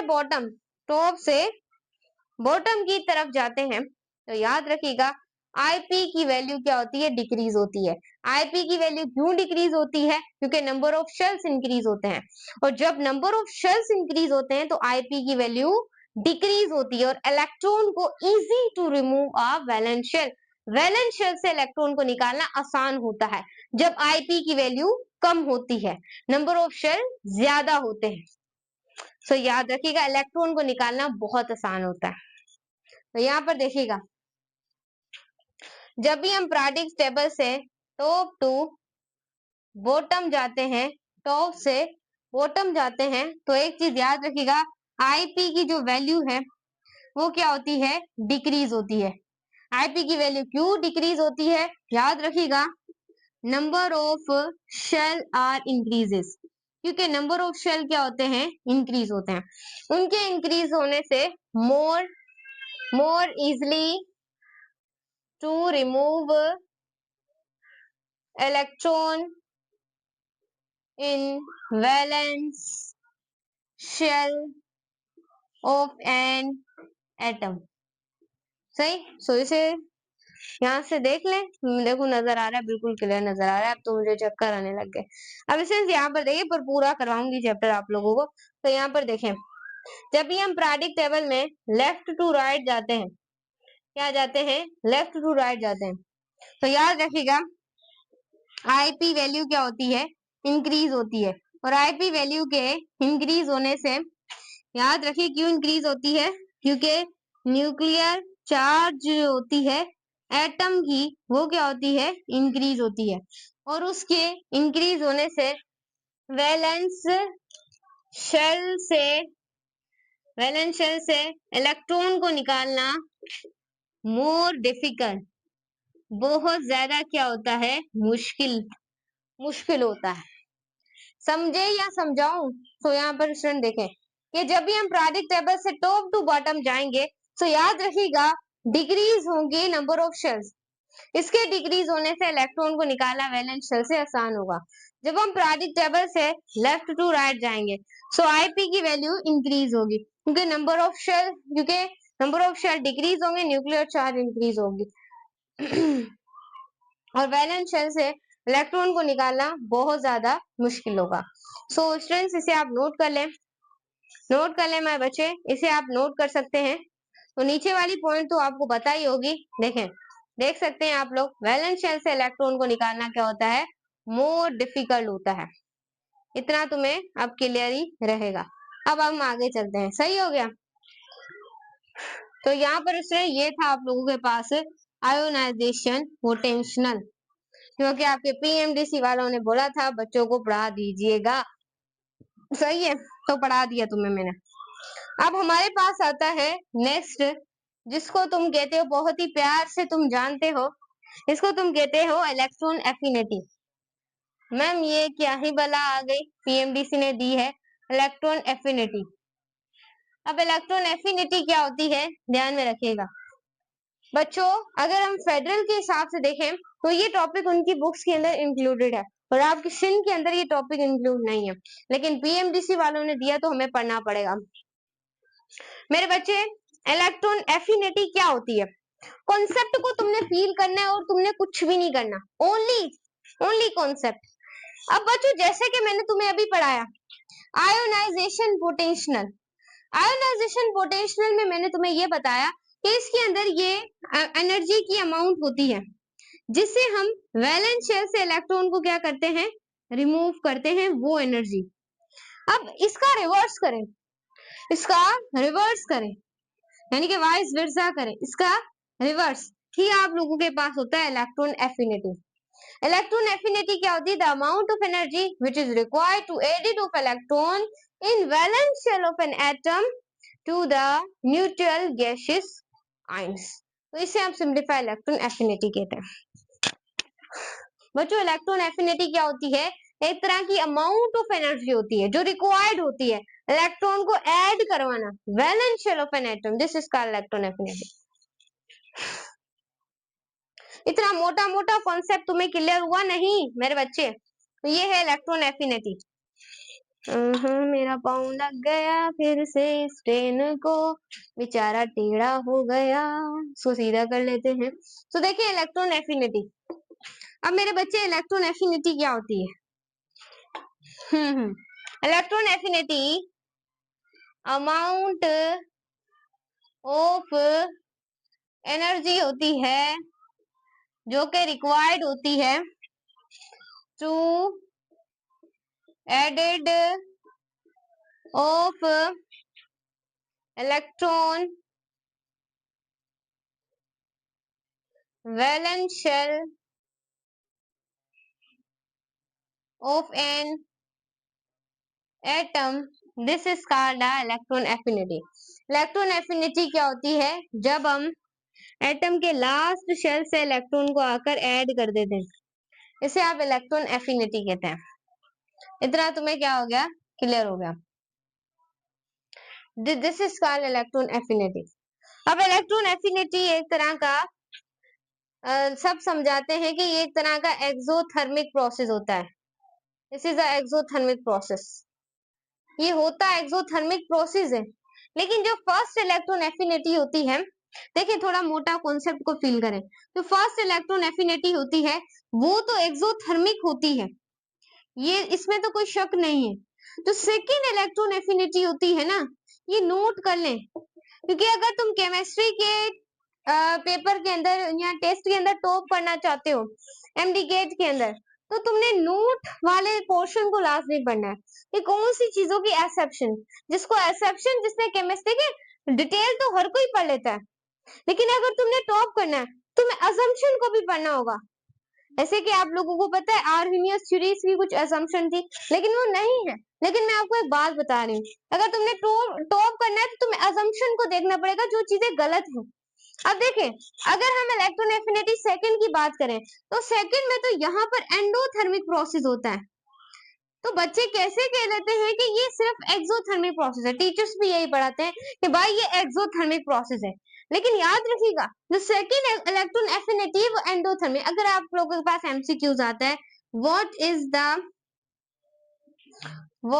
the electron affinity, what is electron affinity, यहाँ ऐसे भी पूछा जा सकता है इलेक्ट्रॉन एफिनिटी क्या, यहाँ से पूछा जाता है what is the process of electron affinity में कौन कौन सा प्रोसेस होता है। ऑप्शन अगर आए एक्सोथर्मिक, ऑप्शन अगर आए एंडोथर्मिक, आपको कभी नहीं दिया जाएगा कि सेकंड इलेक्ट्रॉन एफिनिटी, ऐसा ऑप्शन कभी नहीं आएगा। या सी में आप लोगों को दिया जाए बोथ, डी में आप लोगों को दिया जाए नन, तो आप किसके ऊपर टिक लगाएंगे। टीचर्स ने बताया होता है एक्सोथर्मिक, लेकिन वो अजम्पशन के बारे में नहीं बताते बच्चों को। तो जब भी तुम्हें कहा जाए कि कौन सा प्रोसेस होता है इलेक्ट्रॉन के अंदर, इलेक्ट्रॉन एफिनिटी के अंदर, तो अगर बोथ का ऑप्शन आ जाए तो तुमने दोनों लगाने। क्यों दोनों लगाने, क्योंकि सेकंड अजम्पशन के अंदर ये क्या होता है, एंडोथर्मिक प्रोसेस होता है। और याद रखिएगा थर्ड अजम्पशन, जो थर्ड इलेक्ट्रॉन एफिनिटी होती है वो फिर से क्या होती है, एक्सोथर्मिक होती है। सिर्फ सेकंड इलेक्ट्रॉन एफिनिटी एंडोथर्मिक होती है। जब भी तुम्हें दोनों की कोई चीज दी जाए तो तुमने बी पे टिक, ये एमसीक्यूज आ सकता है। अब देखें, अगर आपसे ऐसे पूछा जाता है, ऐसे पूछा जाता है, what is process, what is electron affinity first, electron affinity first कैसी होती है, ऐसे भी आपसे आ सकता है। पहले ऑप्शन में आपको दिया जाता है एंडोथर्मिक फॉर एग्जांपल, दूसरे में आपको दिया जाता है एक्सोथर्मिक, उसके बाद आप लोगों को दिया जाता है सी में बोथ, डी में दिया जाता है नन। अब कोई पागल है क्या, वो जो अगर ये वाला दे दिया तो जो टीचर वाली बात है वो सही हो जाएगी, कि बच्चे सारे लगा देंगे, सॉरी, बच्चे सारे लगा देंगे एक्सोथर्मिक में ऊपर, ये एमसीक्यूज उनका सही हो जाएगा जो टीचर्स ने बताया है, सही हो गया। ये मैं तुझे बता रही हूँ जो कि एमडी गेट में तो लाजमी आती है, मैं हर साल चेक करती रहती हूँ। सो यहाँ पर देखें, अब what is the process of the electron affinity, ऐसा है तो तुमने बोथ लगाना है। अब तुम खुद समझदार हो कि अगर इलेक्ट्रॉन एफिनिटी सेकंड होगी तो एंडोथर्मिक, थर्ड होगी तो फिर से एक्सोथर्मिक। सो ये चीज याद रखिएगा। तो मैं यहाँ पर कभी भी एक्सोथर्मिक प्रोसेस नहीं लिखूंगी, मैं यहाँ पर लिखूंगी बोथ प्रोसेसेस इन इलेक्ट्रॉन एफिनिटी। इस चीज को नोट कर ले, 1 2 3 एंड गो नाउ। तो देखें, ये तुमने चीज तुम्हें आई थिंक कोई नहीं बताएगा, तो ध्यान से तुमने वन शॉट्स को देखते रहना है, और लाइक सब्सक्राइब अभी से शेयर कर दे और कमेंट कर दे। यहाँ पर देखें, यहाँ पर आप लोगों के पास प्रोसेस होता है, एंडोथर्मिक भी प्रोसेस होता है, यहाँ पर आप लोगों के पास एक्सोथर्मिक भी प्रोसेस होता है। अब एंडोथर्मिक के अंदर याद रखिएगा हीट क्या होती है, एब्जॉर्ब होती है, ये भी चीज तुम्हें पता होगी। उसमें तुम्हारी जो हीट है वो इन्वॉल्व होती है, या फिर आपकी जो हीट है वो क्या होती है, रिलीज होती है। याद रखिएगा एंडोथर्मिक एक पॉजिटिव इंथाल्पी वैल्यू होती है और एंडोथर्मिक में नेगेटिव इंथाल्पी वैल्यू। इंथाल्पी का मतलब होता है डेल्टा एच, इंथाल्पी का मतलब होता है डेल्टा एच। इतनी तुम्हें बातें मैंने बता दी। अब याद रखिएगा जो मेटल्स होते हैं, मेटल्स, उनकी जो इलेक्ट्रॉन एफिनिटी होती है लो इलेक्ट्रॉन एफिनिटी, सही, ये तुम छाप लो कि लो इलेक्ट्रॉन एफिनिटी। और यहाँ पर जो नॉन मेटल्स होते हैं, this is non metals, non metals की जो इलेक्ट्रॉन एफिनिटी होती है high electron affinity, electron affinity ज्यादा होती है।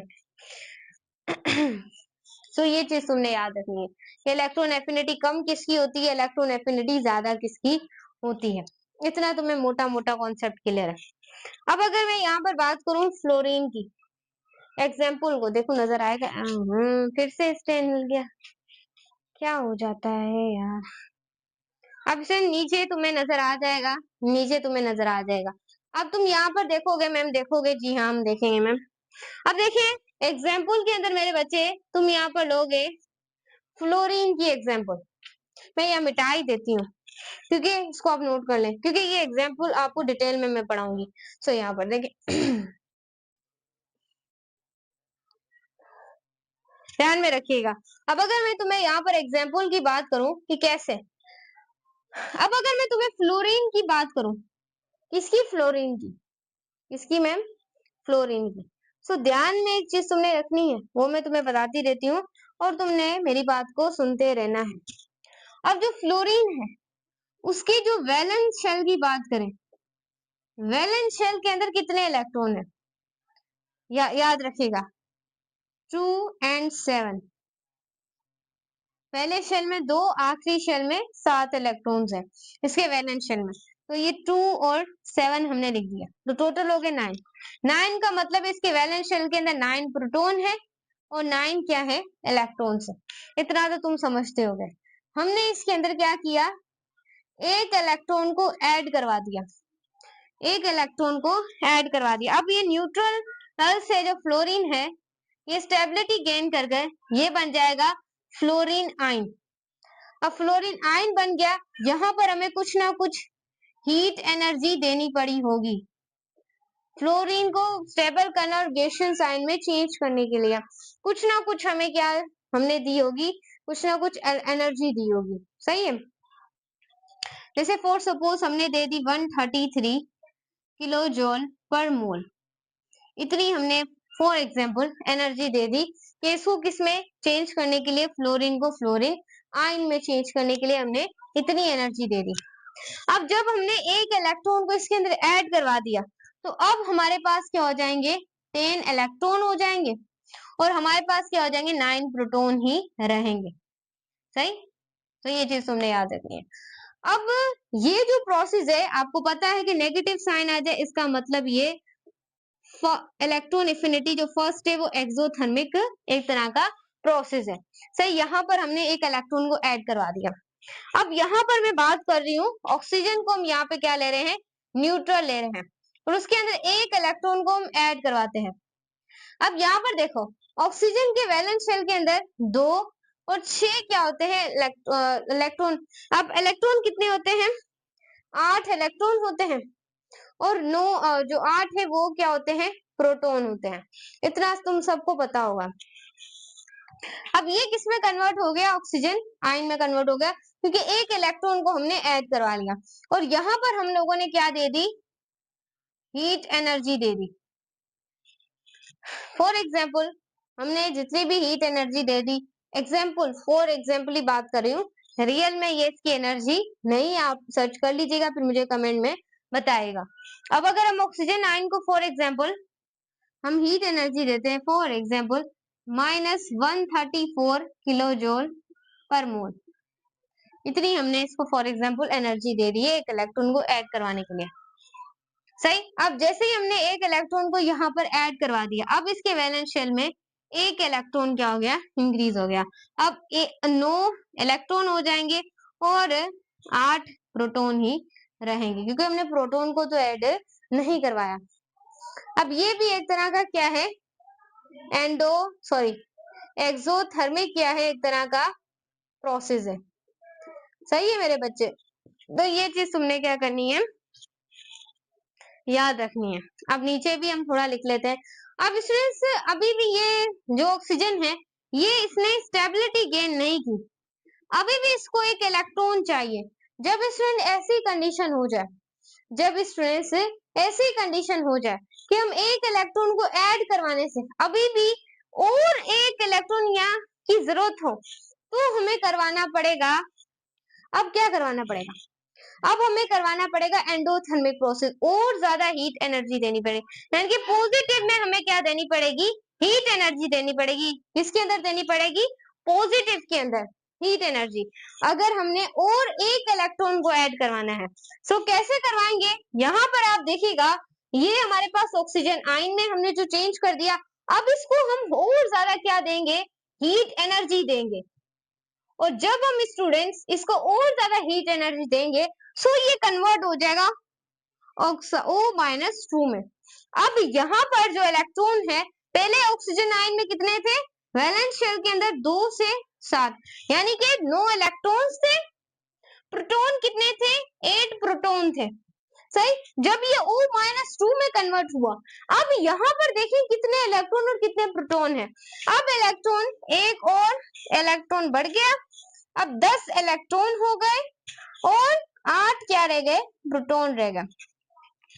यहाँ पर हमें हीट एनर्जी देनी पड़ेगी, क्या देनी पड़ेगी, हीट एनर्जी, और वो हमें देनी पड़ेगी। अब मैं जो वैल्यू लिखूंगी वो इसी की होगी, O-2 को कन्वर्ट करने की, वो थी 880 हमें पॉजिटिव के अंदर किलो जूल, ये बिल्कुल ये तो बच्चों फॉर सपोज मैंने वैल्यूज की है, ये रियल में ही वैल्यू है कि जब आप O-2 में ऑक्सीजन को कन्वर्ट करते हो ऑक्सीजन आयन को, तो तुम्हें जो हीट एनर्जी देनी पड़ी वो 880 किलो जूल पर मोल देनी पड़ती है।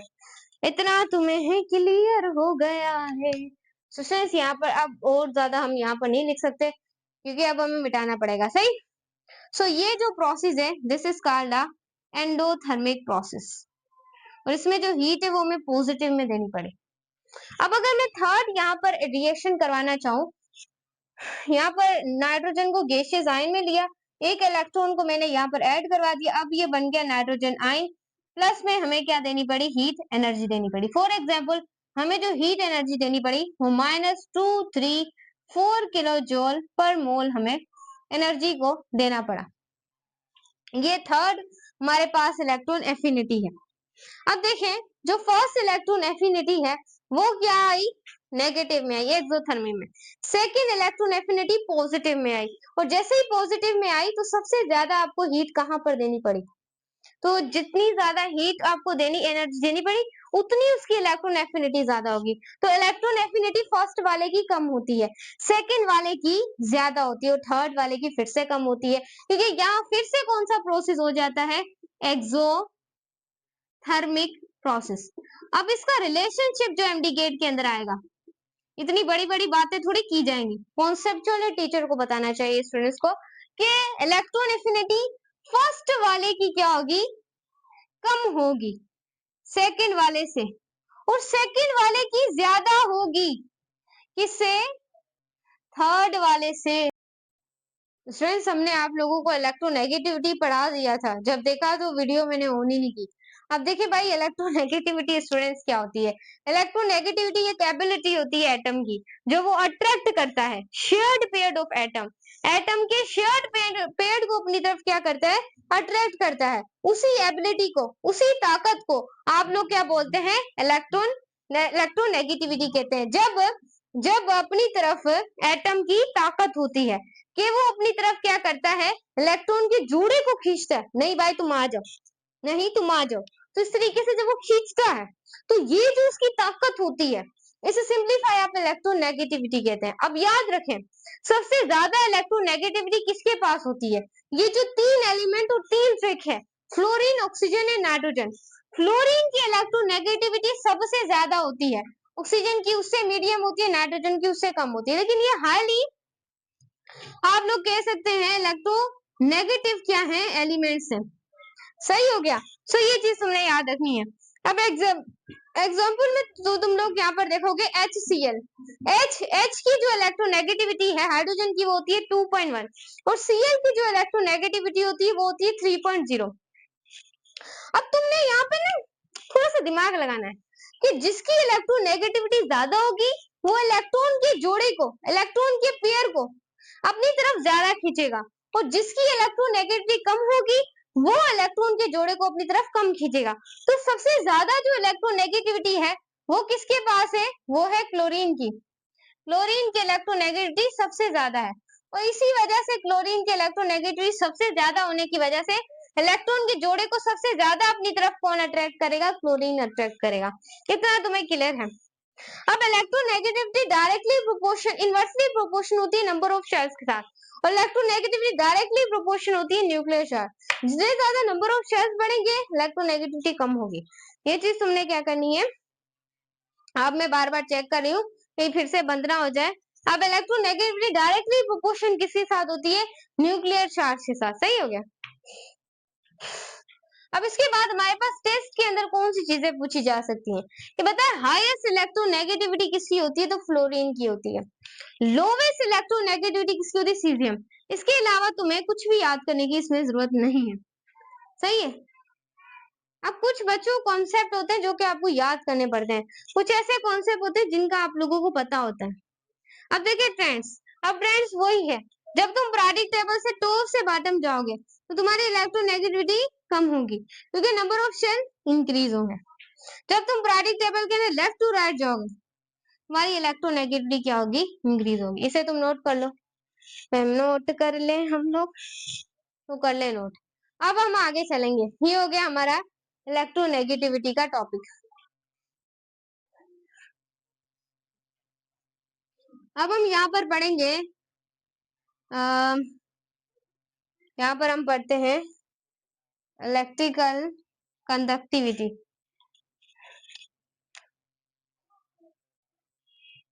अब हम यहाँ पर पढ़ेंगे इलेक्ट्रिकल कंडक्टिविटी।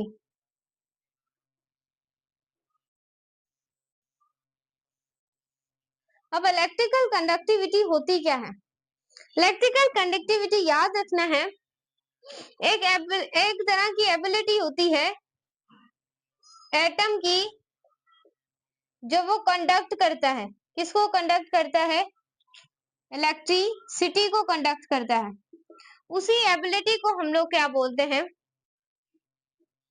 Electrical conductivity. जब इलेक्ट्रिसिटी होगा ना यहाँ पर इलेक्ट्रिसिटी, जो वो इलेक्ट्रिसिटी को अपने अंदर कंडक्ट करता है, उसे सिंपलीफाई हम इलेक्ट्रिकल कंडक्टिविटी कहते हैं। इतना तुम्हें मोटा मोटा कॉन्सेप्ट आई होप क्लियर हो गया हो। जी हाँ मैम, यहाँ तक क्लियर है। अगर हम यहाँ पर स्टूडेंट्स बच्चों जैसी बातें करें, क्योंकि ये है एटम की एबिलिटी, जो वो इलेक्ट्रिसिटी को अपने अंदर क्या करता है? कंडक्ट करता है। सही। अगर मैं यहाँ पर बात करूं फर्स्ट ए ग्रुप की, first A group of the periodic table, तो फर्स्ट ए ग्रुप के अंदर आप लोगों के जो इलेक्ट्रिकल कंडक्टिविटी है, तो ये क्या होते हैं? गुड कंडक्टर होते हैं। क्या होते हैं? गुड कंडक्टर होते हैं। अगर मैं पीरियोडिक टेबल के सेकंड इसकी बात करूं, यहाँ पर मैं लिख देती हूँ, ये है फर्स्ट ए ग्रुप, ये है सेकंड ए ग्रुप। और सेकंड ए ग्रुप के भी एलिमेंट्स क्या होते हैं पीरियोडिक टेबल के अंदर? गुड कंडक्टर होते हैं। इनके अंदर भी इलेक्ट्रिसिटी क्या होती है? इजिली कंडक्ट हो जाती है। अब हम बात करें थर्ड ए ग्रुप की, मोटा मोटा कॉन्सेप्ट। सही है। अब थर्ड ए ग्रुप में आप लोग क्या पढ़ते हैं? थर्ड ए ग्रुप के अंदर, अब फर्स्ट ए ग्रुप के अंदर आपको एलिमेंट का पता है, लिथियम आता है, सोडियम आता है, आप लोगों को पता है पोटेशियम आता है, सीजियम आता है और रुबिडियम आता है। सो ये अब गुड कंडक्टर आप लोगों के पास सेकेंड है ग्रुप, तो याद रखिएगा बेरियम आता है, मैग्नीशियम आता है, कैल्शियम आता है, स्ट्रोंटियम आता है और हमारे पास बेरियम आता है और रेडियम आता है। सही है, तो ये चीज याद रखिएगा। अब ये हमारे हो गए, ये गुड कंडक्टर्स होते हैं इलेक्ट्रिसिटी के। उसके बाद आता है third conductor, oh sorry third A group, third conductor नहीं, third A group. Third A group के अंदर हमारे पास आता है बोरोन। अब ये जो बोरोन है ना आप लोगों के पास, बोरोन आप लोग यहाँ पर देख रहे हैं, अब ये बोरोन आपका क्या है? सेमी कंडक्टर है। क्या है? सेमी कंडक्टर है। बाकी बाकी जो जितने भी एलिमेंट्स है, बाकी बोरोन के अलावा थर्ड ए ग्रुप के अंदर बाकी जितने भी एलिमेंट है, वो आप लोगों के क्या होंगे? ऐसे कि एल्युमिनियम हो गया, उसके बाद गैलियम हो गया, टिन हो गया और लीड हो गया। ये सारे तुम्हारे पास क्या होते हैं? गुड कंडक्टर होते हैं इलेक्ट्रिसिटी के। ये तुम्हें याद करना पड़ेगा स्टूडेंट्स, ये तुम्हें याद करना पड़ेगा। उसके बाद तुम्हारे पास आता है फोर्थ है group of the periodic table. So students बीच में वीडियो बंद हो गई थी, तो वो पढ़ाया था, फिर बाकी मिटाना पड़ा। तो जहां से वो बंद हुई थी स्टोरेज की वजह से, वहां से मैं स्टार्ट करती हूँ।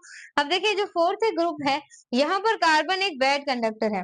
बाकी जो स्टूडेंट्स आप लोगों के पास जो यहाँ पर सिलिकॉन होता है और जो जर्मेनियम होता है, ये दोनों आप लोगों के पास क्या होते हैं? सेमी कंडक्टर्स होते हैं। अब मैम यहाँ पर कंडक्टर सेमी कंडक्टर से ये अल्फाज इस्तेमाल करिए, तो पता है सेमी कंडक्टर का मतलब है जो बूथ कंडक्टर की तरह भी काम करते हैं कभी कभी, और कभी कभी ये इंसुलेटर की तरह भी काम करते हैं। कंडक्टर का मतलब है कि ये कभी कभी इलेक्ट्रिसिटी को भी कंडक्ट करते हैं, इंसुलेटर का मतलब है कि ये कभी कभी इलेक्ट्रिसिटी को कंडक्ट नहीं करते। क्लियर है। उसके बाद आता है फिफ्थ ए ग्रुप। जो आप लोगों के पास जो फिफ्थ ग्रुप होता है, उसके अंदर जो आपके पास नाइट्रोजन होता है, उसके बाद फॉस्फोरस होता है, ये दोनों आप लोगों के पास क्या होते हैं? बैड कंडक्टर होते हैं, बैड कंडक्टर्स। उसके बाद आप लोगों के पास जो आर्सेनिक है या फिर एंटीमनी है, ये दोनों आप लोगों के पास क्या होते हैं, सेमी कंडक्टर्स होते हैं, ये आप देख लीजिएगा। उसके बाद नेक्स्ट आप लोगों के पास है सिक्स्थ ग्रुप। सिक्स्थ ग्रुप को आप ऑक्सीजन फैमिली कहते हैं। और ऑक्सीजन फैमिली के अंदर अगर हम यहाँ पर बात करें, ऑक्सीजन की बात करें, या फिर हम यहाँ पर बात करें सल्फर की बात करें, या फिर सेलेनियम की बात करें, ये जो तीनों आप लोगों के पास होते हैं, ये जो तीनों आप लोगों के पास होते हैं, मैं थोड़ा सा यहाँ से चेकआउट कर लूं ऑक्सीजन, सल्फर और यहाँ पर सेलेनियम को। वैसे तो स्टूडेंट मेरे ख्याल से ये आप लोगों के पास होते हैं सेमी कंडक्टर्स। मैं चेक भी कर लूंगी, अगर करेक्शन करवानी हुई तो मैं आपको करवा दूंगी, सही है। उसके बाद नेक्स्ट जो आप लोगों के पास है सेलेनियम के बाद टेल्यूरियम, या फिर आप लोगों के पास है पोलेनियम। ये जो दोनों हैं ये आप लोगों के पास क्या होंगे, बैड कंडक्टर ऑफ इलेक्ट्रिसिटी। सही, मैं यहाँ पर इसे देख लूं। सो स्टूडेंट्स यहाँ पर आप लोगों ने देखना है कि बिल्कुल सही लिखा है हम लोगों ने, क्योंकि आई गेम टीच दुआ मैम, मैंने बोला इंसान है गलती हो जाती है, चेक कर लेती हूँ, बट करे सही है। बाकी जो सेवेंथ ग्रुप है जिसे आप हेलोजन फैमिली कहते हैं, फ्लोरीन है, क्लोरीन है, ब्रोमीन है, आयोडीन है, ये तीनों आप लोगों के पास क्या होते हैं, सेमी कंडक्टर्स होते हैं।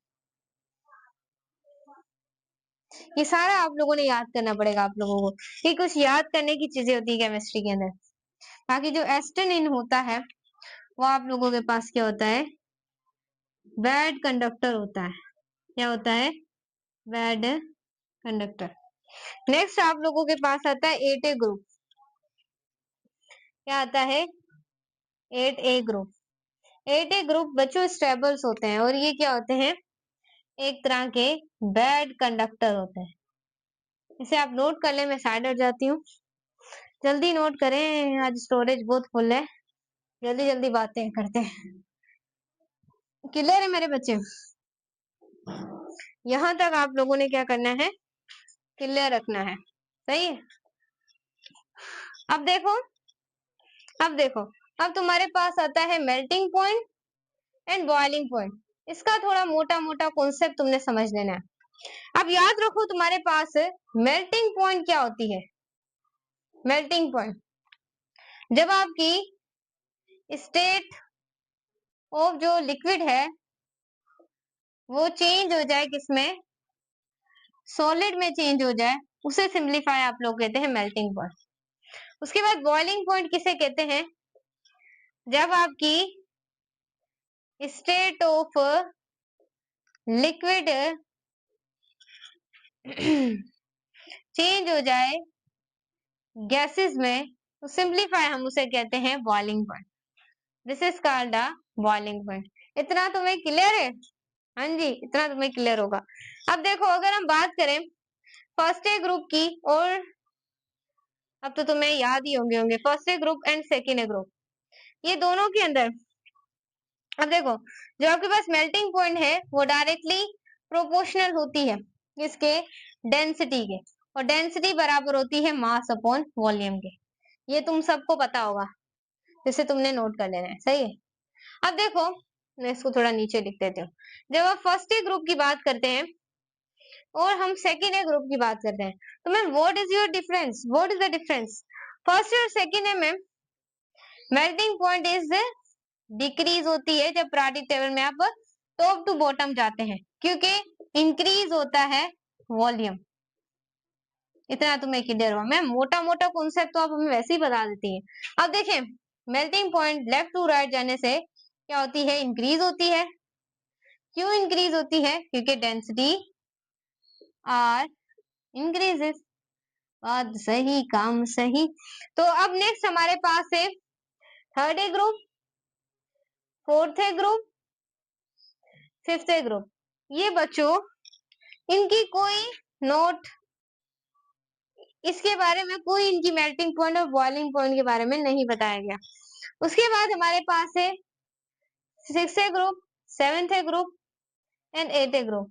ये तीनों में जो मेल्टिंग पॉइंट एंड जो बॉइलिंग पॉइंट है वो इंक्रीज होती है, क्योंकि यहाँ पर पाई जाती है एलडीएफ, पढ़ा चुकी हूँ।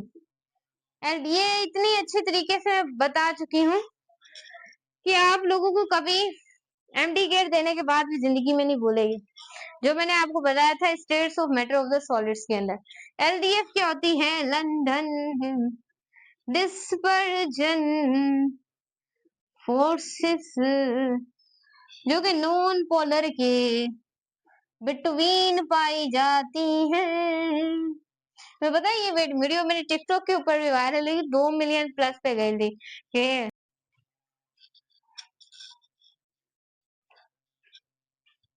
सो स्टूडेंट्स अब हम पढ़ने वाले हैं कि हमारे पास किस तरीके से हम रिएक्शन करवा सकते हैं फर्स्ट ग्रुप का वाटर के साथ, ऑक्सीजन के साथ और नाइट्रोजन के साथ, फिर सेकेंड ग्रुप का कैसे वाटर के साथ, उसके बाद ऑक्सीजन के साथ कैसे क्लोरीन के साथ। ये सारे हम रिएक्शंस को आज हम पढ़ने वाले हैं। तो ध्यान में आप लोगों ने इस चीज को स्ट्रेस क्या करना है, रखना है। क्लियर है? तो ये चीज आपने ध्यान में रखनी है। अगर हम यहाँ पर रिएक्शंस की बात करें, जो कि आपके पीएमडीसी के अंदर लिखा हुआ है कि स्टूडेंट्स को रिएक्शंस के बारे में, मैं थोड़ा सा सही लिखूं, स्टूडेंट को रिएक्शंस के बारे में बताएं, जो कि हम सवाल देंगे, अच्छे बच्चे थोड़ी हैं। सो रिएक्शन कि कैसे जो फर्स्ट ग्रुप का जो रिएक्शन होता है किसके साथ, वाटर के साथ, ऑक्सीजन के साथ और नाइट्रोजन के साथ। उसके बाद कैसे सेकेंड ग्रुप का रिएक्शन होता है वाटर के साथ, ऑक्सीजन के साथ और क्लोरीन के साथ, और कैसे थर्ड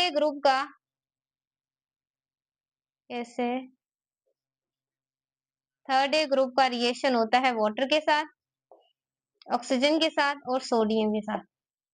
ये सारी चीजें हम स्टूडेंट्स क्या करेंगे, यहाँ पर क्रिस्टल क्लियर करेंगे। I hope you understand, I hope you understand. Nitrogen के साथ, सही नाइट्रोजन है, क्लियर है? सो इतनी चीजें तुम्हें क्लियर है। अब हम फर्स्ट डे का करवाएंगे वाटर के साथ भी, ऑक्सीजन के साथ भी, नाइट्रोजन के साथ। सेकेंड डे का भी वाटर के साथ ऑक्सीजन, तो चलिए स्टार्ट करते हैं। अब देखिए स्टूडेंट, फर्स्ट डे ग्रुप को हम लिख लेते हैं। यहाँ पर कौन कौन से एलिमेंट आते हैं, लिथियम आता है, उसके बाद हमारे पास आता है पोटेशियम आता है, सोडियम आता है, पोटेशियम आता है, रुबिडियम आता है, सीजियम आता है एंड फ्रांशियम आता है। यही एलिमेंट्स आते हैं। I hope you understand. इसको तुमने ऐड करवाना है ऑक्सीजन के साथ, ऑक्सीजन ऑक्सीजन ऑक्सीजन ऑक्सीजन के साथ रिएक्शन करवाना है एंड ऑक्सीजन, सही। इसके साथ तुमने क्या करवाना है, रिएक्शन करवाना है। अब देखते हैं कि क्या क्या चीजें आप लोगों को मैं बताती हूँ।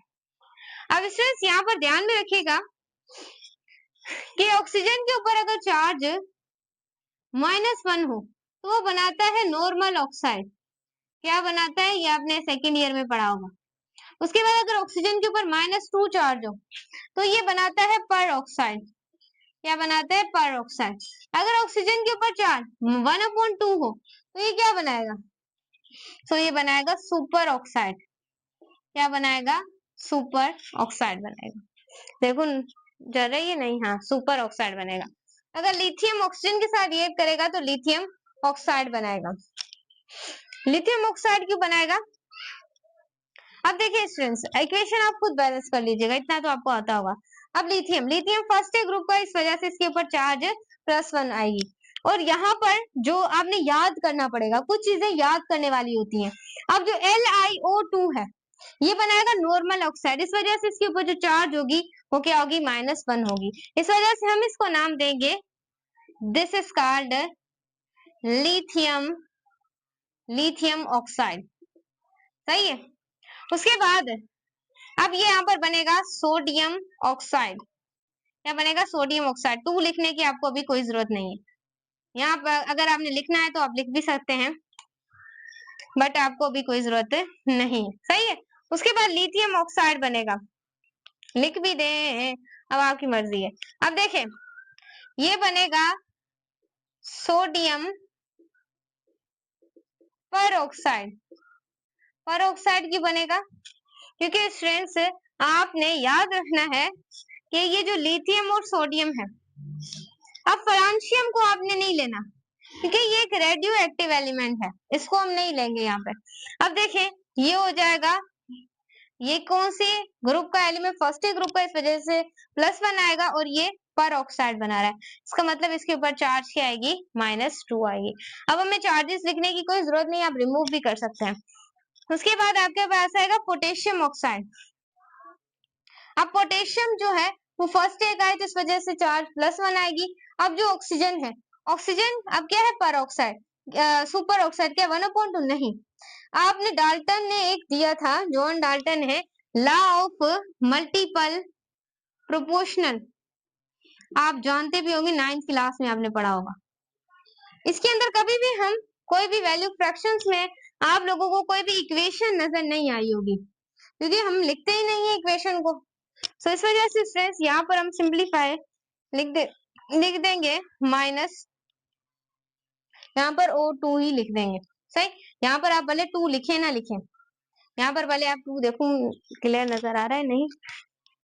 सो स्टूडेंट्स ये चीज आपको पता है। सो स्टूडेंट्स यहाँ पर आप लोगों ने लिखना है कि सिंप्लीफाई, बस O2 आप लोगों ने लिख देना है कि ये O2 जहाँ पे लिखा होगा, क्योंकि इनके साथ आप O2 नहीं लिखेंगे जो कि ऑक्साइड और सुपर ऑक्साइड है, बस ये ऊपर ऊपर आपने चार्जेस के तौर पर आपने इस तरीके से लिखना है।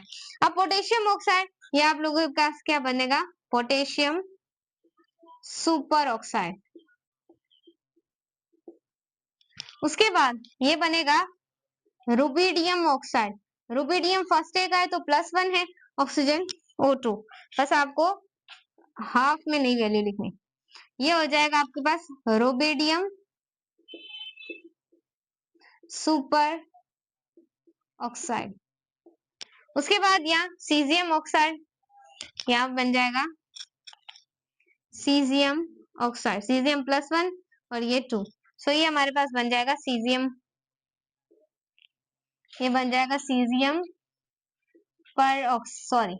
Caesium super oxide. ये याद कर लेना कि ये होगा नॉर्मल ऑक्साइड, ये होगा पर ऑक्साइड, ये होगा सुपर ऑक्साइड। सही है, इसको आप नोट कर लें। ये हमने करवा लिया है इसके साथ। अब सेकेंड ग्रुप का भी करवा लेते हैं इसके साथ। अब सेकेंड ग्रुप में आप लोगों के पास जो कौन कौन से एलिमेंट्स आते हैं, बेरिलियम आता है, मैग्नीशियम आता है, कैल्शियम आता है, स्ट्रोंटियम आता है। रेडियम को हम नहीं लेंगे क्योंकि वो रेडियो एक्टिव एलिमेंट है।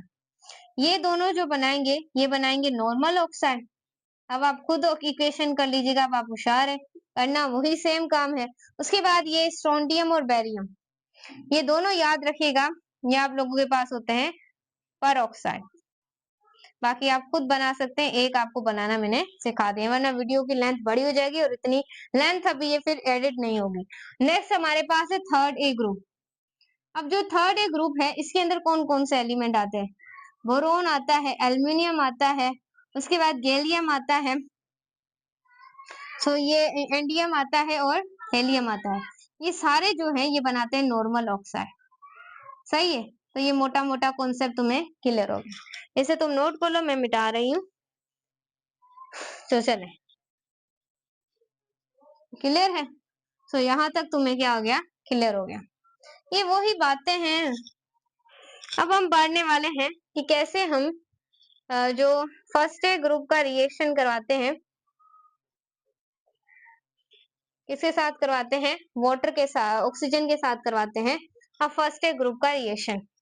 तो जैसे कि लिथियम है, लिथियम को तुम करवाओ वाटर से, HOH, ऐसे खोल के लिख लो, सबसे अच्छे तरीके से तुम लिख लोगे यहाँ पर।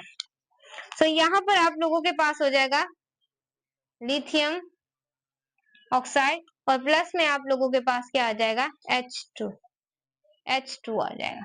सही है, सो ये आप लोगों के पास क्या हो गया, लिथियम। लिथियम यहाँ पर आप खुद देख सकते। सो स्टूडेंट्स यहाँ पर आप लोगों ने देखना है, ये बन जाएगा लिथियम हाइड्रो ऑक्साइड। सही, लिथियम ऑक्साइड बन जाएगा। अगर हम यहाँ पर रिएक्शन करवाएं, लिथियम के बाद आपके पास आता है सोडियम। सोडियम का अगर हम करवाएं वाटर के साथ तो आप लोगों के पास बनेगा सोडियम हाइड्रोक्साइड और साथ में आप लोगों के पास क्या बचेगा, NaOH, सोडियम ऑक्साइड बचेगा। इसको सिंप्लीफाई आप कहते हैं कास्टिक सोडा भी कहते हैं। क्या कहते हैं? Caustic soda. This is the caustic soda. सही। सो नेक्स्ट आप लोगों के पास होता है, इसे आप कहते हैं, ये फर्स्ट हो गया, ये सेकंड हो गया और ये क्या हो गया? थर्ड हो गया। सो स्टूडेंट्स यहाँ पर आपने देखना है, नेक्स्ट सोडियम के बाद आता है पोटेशियम। इसको भी वाटर को खोल के लिख लेते हैं तो हमें सही तरीके से हम लिख लेंगे। तो यहाँ पर हमारे पास बन जाएगा पोटेशियम ऑक्साइड प्लस H2। इसे सिंप्लीफाई आप कहते हैं कास्टिक पोटेश। इसे आप कहते हैं कास्टिक पोटेश। क्लियर है?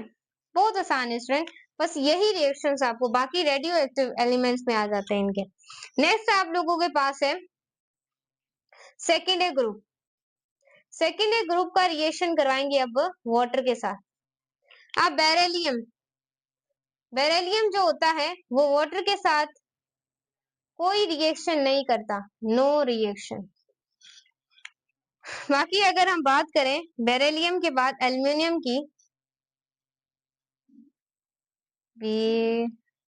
मैग्नीशियम की प्लस वाटर की, तो ये आप लोगों के पास बनाते हैं मैग्नीशियम ऑक्साइड। मैग्नीशियम ऑक्साइड को बनाते हैं। क्लियर है स्टूडेंट? अब नेक्स्ट हमारे पास है कैल्शियम प्लस HOOH, बनाएंगे कैल्शियम ऑक्साइड। सही है। तो ये हमने करवा दिया, बाकी रेडियो एक्टिव में आते हैं। ये था सेकेंड ग्रुप। अब थर्ड ग्रुप आप लोग खुद करवा सकते हैं। अब नेक्स्ट हमारे पास है, इसको आप नोट कर लीजिएगा, चले मैं यहीं पे लिख देती हूँ। अब क्लोरीन के साथ करवाएंगे फर्स्ट ग्रुप का रिएक्शन, तो ध्यान में रखिएगा। ध्यान में स्टूडेंट आपने क्या रखना है, हर चीज को यहाँ पे ध्यान में रखना है। तो यहाँ पर हम करवा लेते हैं, पहले हम करवा लेते हैं क्लोरीन का रिएक्शन करवा लेते हैं। तो क्लोरीन का पहले हम रिएक्शन करवा लेते हैं। सो पहले हमारे पास जो फर्स्ट ग्रुप के अंदर है वो क्लोरीन के साथ रिएक्शन है, फर्स्ट ग्रुप का। किसके साथ है? फर्स्ट ग्रुप के साथ क्लोरीन का रिएक्शन करवाएं। सही, तो वो हम इक्वेशन लिख लेते हैं 2Na प्लस Cl2, ये हमारे पास स्ट्रेस बनाएगा 2NaCl। सो ये इस तरीके से हम करवा सकते हैं फर्स्ट ग्रुप के साथ जो क्लोरीन है उसका रिएक्शन। सही। उसके बाद नेक्स्ट हमारे पास है सेकेंड ग्रुप। सेकेंड ग्रुप में हमारे पास कहा गया है, सेकेंड ग्रुप में नाइट्रोजन का रिएक्शन। अब नाइट्रोजन का अगर हम रिएक्शन करवाएं यहाँ पर क्लियरली तरीके से, तो हमारे पास 3Mg प्लस N2 और नेक्स्ट हमारे पास बचेगा Mg प्लस 2 और हमारे पास है N2 minus 3, sorry N2 minus 3। सो ये रिएक्शन है सेकेंड ग्रुप का N2 के साथ। ये इक्वेशन को आपने याद रख लेना है, इसको भी और इसको भी। उसके बाद है थर्ड ग्रुप। अब थर्ड ग्रुप का रिएक्शन करवाना है हम लोगों ने, इसके साथ करवाना है, हमने करवाना है नाइट्रोजन हो गया, क्लोरीन भी हो गया। सो बस अब स्टूडेंट्स यहाँ से एल्युमिनियम। सो आई थिंक अब यहाँ तक आप लोगों को जो हिस्ट्री है वो अच्छे तरीके से क्या हो गई हो, समझ आ गई हो। सो ये चीज आपने क्या करनी है, याद रखनी है। सो यही रिएक्शंस थे। क्लियर है my students? Student third A का हमने क्या करवाना है रिएक्शन, एक आ गया क्लोरीन के साथ भी रिएक्शन करवाना है, जैसा कि 2Al प्लस 3Cl2, नेक्स्ट हमारे पास है 2Al एंड 2AlCl3। सो इसके साथ भी हमने क्या करवाना था, रिएक्शन करवाना था। इसका यहाँ हो जाएगा Cl3। मैं थोड़ा इक्वेशन को स्टूडेंट्स चेकआउट कर लूं। सो स्टूडेंट्स इक्वेशन बिल्कुल परफेक्ट है। सो ये थी हमारी वन शॉट, बहुत ज्यादा मेहनत